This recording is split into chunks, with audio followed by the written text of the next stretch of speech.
अवधूत चिंतन श्री गुरुदेव दत्त. दिगंबरा दिगंबरा श्रीपाद वल्लभ दिगंबरा. श्री स्वामी समर्थ. जय जय स्वामी समर्थ. प्रिय स्वामी भक्तांनो, या संदेशापर्यंत तुम्ही आला आहात तर पुढील काही मिनिटे स्वामी तुम्हाला काही संदेश देऊ इच्छितात.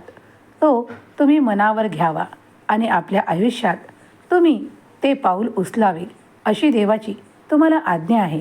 जर तुम्ही हा संदेश ऐकत असाल तर तुम्ही भाग्यशाली स्वामींचे प्रिय बाळ आहात. म्हणून हा संदेश संपूर्ण ऐकून घ्या, कारण याची योजना तुमच्यासाठीच करण्यात आली आहे. देव म्हणतात, माझ्या प्रिय बाळा, आम्ही तुला दिसत जरी नसलो तरीही आम्ही निरंतर तुझ्या आजूबाजूला असतो. तुझे ते सर्व काही चांगले कर्मही पाहत असतो. तुमची काळजी घेत असतो. तुमच्यावर सदैव आमची कृपादृष्टी आहे. भिवू नकोस, मी तुझ्या पाठीशी आहे. या माझ्या अभयवचनावर संपूर्ण विश्वास ठेव. तुझा देव निरंतर तुझ्या सोबत आहे. तू कधीही एकटा नाहीस. कोणी कितीही तुझ्यावर काही शत्रुत्व करू दे किंवा तुझ्या कार्यात आड येऊ दे, पण तुझा देव निरंतर तुझ्यासोबत राहून तुझ्या त्या सर्व प्रश्नांची उत्तरं तुला देणार आहे. तुझ्या आयुष्यातून ते सर्व निघून जाणार आहे ज्याची तुला चिंता वाटत आहे. आजचा हा संदेश ज्या क्षणाला तू ऐकशील त्या क्षणापासून तुझ्या आयुष्यातील ते सर्व काही वाईट निघून जाणार आहे.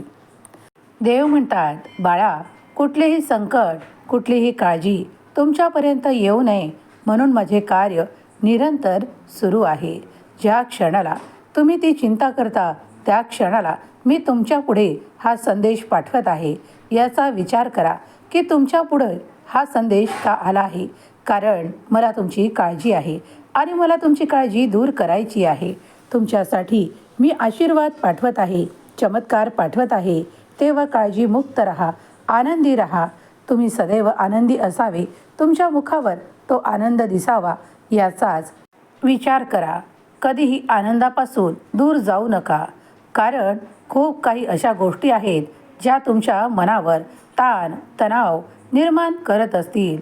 तुम्ही जेही कार्य करता त्यात कधीकधी खूप काही अडचणी निर्माण होतात.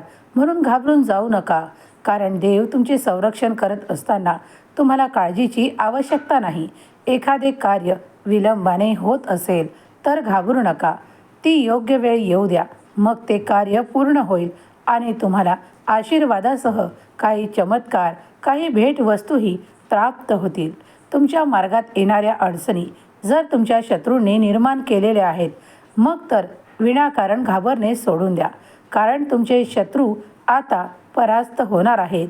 त्यांच्या सर्व काही योजनेचे खंडन मी करत आहे.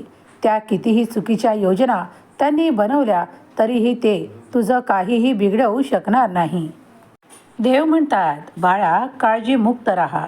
ज्याप्रमाणे तुला माझी भेट मिळवावी वाटते, माझ्याशी बोलावे वाटते, त्याचप्रमाणे मीही तुझ्यापर्यंत येण्यासाठी ती सर्व काही योजना आखत आहे. जेव्हा माझे आशीर्वाद तुला प्राप्त होतील तेव्हा समजून जा की मी तुझ्या जवळपासच आहे. बाळा, घाबरून जाणे, भय, भीती याची अनेक कारणे असू शकतात, पण त्या सर्व कारणांमधून मी तुला दूर करू इच्छितो, कारण ते सर्व निरर्थक आहे, क्षणभंगूर आहे. जर तुम्हाला प्राप्त करायचे आहेत तर देवाचे आशीर्वाद प्राप्त करा. देवाचे नाम घ्या, देवाच्या ध्यानात राहा, कारण ते सर्व काही शाश्वत आहे. म्हणूनच अध्यात्मात आल्यावर जेव्हा तुम्ही नामस्मरण करता तेव्हा तुमची अधिक पाऊले देवाकडे वळू लागतात. तुमच्या इच्छा देखील पूर्ण होणारे आशीर्वाद तुम्हाला मिळू लागतात. देव म्हणतात, ते तुमच्यावर अधिक ताण तणाव निर्माण करणारे तुमचे शत्रू तुमच्यावर दाब दाखवून तुम्हाला खाली लेखू इच्छितात. तुमच्या प्रत्येक कार्यात अडचणी निर्माण करू इच्छितात, पण त्या सर्व काही योजना नष्ट केल्या जाणार आहेत. देव त्या सर्व काही योजना नष्ट करत आहे. तुम्ही निश्चिंत असावे आणि देवाचे स्मरण करावे. आपल्या कार्यात अधिक मन आणि रुची दाखवावी तुमच्या कार्यात तुम्ही अधिक मन लावल्यास तुम्ही ते सर्व काही निष्फळ कराल आणि देवाची योजना जी तुमच्यासाठी आहे ती कार्य करायला लागेल आणि तुम्ही उत्साहाने अधिक आनंदाने पुढे जाऊ शकाल. स्वामी म्हणतात, बाळा, ज्याप्रमाणे तुला मला भेटल्याशिवाय माझे नाम घेतल्याशिवाय करमत नाही, त्याचप्रमाणे तुझी शक्ती वाढवण्यासाठी तुला आशीर्वादित करण्यासाठी आज तुझी स्वामी आई तुझ्या पुढे हजर आहे आणि तुझ्या मनातील ती भय भीती काढून टाकणारे आशीर्वाद मी घेऊन आलो आहे. तुझ्या चिंता व्यर्थ आहेत. चिंता करू नकोस, काळजीतून दूर राहा, कारण माझे आशीर्वाद तुझे कल्याण करण्यासाठी आहे. जितके तुम्ही मनात काय विचार करता तितकेच तुमच्या पुढे माझे आशीर्वाद असतात. देव म्हणतात, तुम्ही फक्त इच्छा करा, पूर्ण करणारे आशीर्वाद मी देत आहे. बाळा, तुमच्या आयुष्यातील तुमची भूमिका चांगल्या तऱ्हेने पार पाडा. तुमचे कर्तव्य चांगल्या तऱ्हेने पार पाडा, कारण या कर्तव्यातून तुम्हाला अधिक यश प्राप्त होणार आहे. जरी आज तुम्हाला काही गोष्टी स्पष्ट दिसत नसतील, पण तरीही उद्या मिळणारे आशीर्वाद भव्य आणि दिव्य असतील, जे तुम्ही कधी विचारात देखील घेतलेले नसतील. बाळा, मी तुझ्यासाठी काही योजना करत आहे. त्या योजना तुझ्यासाठी लाभाच्या ठरणार आहेत. तू अत्यंत प्रभावी जीवन जगशील आणि तू सर्व काही ते प्राप्त करशील जी तुझी मनोमन इच्छा आहे. देव म्हणतात, बाळा, तुम्ही तर माझे मौल्यवान हिरे आहात. तुम्ही जे काही चांगले कर्म करत आहात ते मी पाहत आहे. तुमच्या इच्छाही मोठ्याच ठेवा, कारण तुम्ही ते लवकरच प्राप्त करणारे आशीर्वादही प्राप्त करणार आहात, कारण देवाची तशी योजना आहे. माझ्या प्रिय बाळांनो, तुमच्यासाठी माझे आशीर्वाद हे येत आहेत आणि ते प्रशस्त रूप घेऊन तुमच्यापर्यंत पोहोचत आहेत. तुमच्या आयुष्यातील त्या उणीवा कमी करणारे, तुम्हाला भरभराट, सुख, संपत्ती आणि वैभवाने परिपूर्ण करणारे आदेश मी देवदूतांना दिले आहेत. आता चिंतामुक्त राहा.